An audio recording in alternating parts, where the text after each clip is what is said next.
dia, que a graça e a paz do nosso Senhor Jesus Cristo esteja sobre você, sobre sua vida, sobre sua família. Que você tenha um dia cheio da graça de Deus.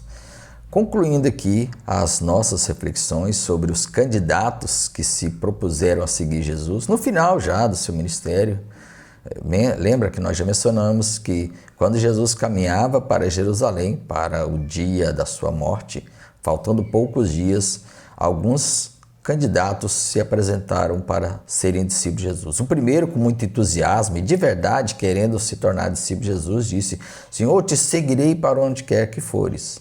Mas vocês se lembram, a resposta de Jesus é que o reino dele era diferente. Não, ele estava entusiasmado porque acreditava que o reino de Deus seria um reino de glória, de poder, de conforto. Jesus deixou claro: o Filho do Homem não tem onde reclinar a cabeça. O segundo, que foi chamado por Jesus, arrumou lá uma justificativa, ou melhor, uma desculpa esfarrapada, dizendo que precisava cumprir com a tradição de ficar ao lado do Pai para sepultar. O terceiro também se oferece a Jesus, mas não com o mesmo entusiasmo do primeiro, porque ele diz: Senhor, eu quero te seguir, porém eu preciso primeiro despedir-me dos de casa. E Jesus responde: quem põe a mão no arado e olha para trás não é apto para o reino de Deus. Então vamos parar aqui para entender o que está acontecendo aqui. Primeiro, como eu já mencionei, não havia muito entusiasmo nesse terceiro candidato. Quando ele ouviu a resposta de Jesus para o primeiro, que o seu reino era um reino não deste mundo, que de fato viver ao seu lado seria viver na provação e na privação, que o Filho do Homem não tem onde reclinar a cabeça, ele certamente pensou: não é uma boa opção. E claro, isso deve ter se espalhado por toda a região. As pessoas já sabiam disso. Já sabiam que seguir Jesus não era algo fácil. Todos sabiam que Jesus era perseguido, inclusive, especialmente, aliás, pelos religiosos, por escribas, fariseus. Então, não era algo simples nem algo fácil.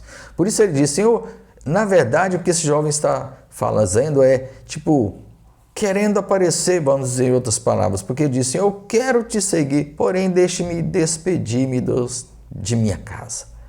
Na verdade, esse despedir parece ser algo simples, algo que não tem muitos problemas. Não sei se você se lembra, mas quando Elias chamou Eliseu para sucedê-lo, ele permitiu que Eliseu fosse até a sua casa, se despedisse da sua família, Ali ele matou o boi, Inclusive, lembra o arado? Ele pegou o arado, que era de madeira, cortou aquele arado, fez uma lenha, fez fogueira, sacrificou e então foi seguir Elias. Mas aqui é diferente. Aqui, o que esse jovem está falando, na verdade, não é simplesmente despedir. Quando ele disse: Senhor, eu quero te seguir, ele estava de fato querendo mostrar assim: eu estou disposto, só que primeiro eu preciso ir despedir-me dos de casa. Na verdade, o que ele estava querendo dizer é: eu vou lá para buscar a permissão. Eu quero a permissão da minha família para segui-lo. E ele iria conseguir essa permissão? É óbvio que não. Seus familiares já sabiam que seria uma vida dura de provação e privação. Então ele teria uma desculpa também para não seguir Jesus. Por isso que Jesus dá essa resposta: quem põe a mão no arado e olha para trás não é apto para o reino de Deus. O arado era um instrumento mais importante na agricultura naquela época, para preparar a terra e deixá-la apropriada para o plantio. O arado era simples naquela época, era feito todo de madeira e ele era puxado por bois, por animais, e quem conduzia o arado precisava estar muito concentrado. Ele andava pela roça ali, o boi puxando, ele guiando. Com uma mão ele segurava o arado, com a outra ele usava uma vara para fustigar ali os bois, os animais, para puxarem o arado e fazerem os sulcos corretíssimos para receber a água da chuva e as sementes. Se ele olhasse para trás, ou seja, se ele se distraísse um pouco, Ele poderia, então, bater o arado numa pedra, numa raiz forte, e ele poderia quebrar o arado e o trabalho todo se perderia. Também aqueles sulcos na terra poderiam sair todos tortos, o que atrapalharia. Ou seja, quem trabalhava no arado precisava de muita atenção e dedicação. E é isso que Jesus está falando para ele. Ele está querendo seguir Jesus, mas ele está se distraindo, está voltando-se para o seu lar, querendo a permissão e a aprovação da sua família.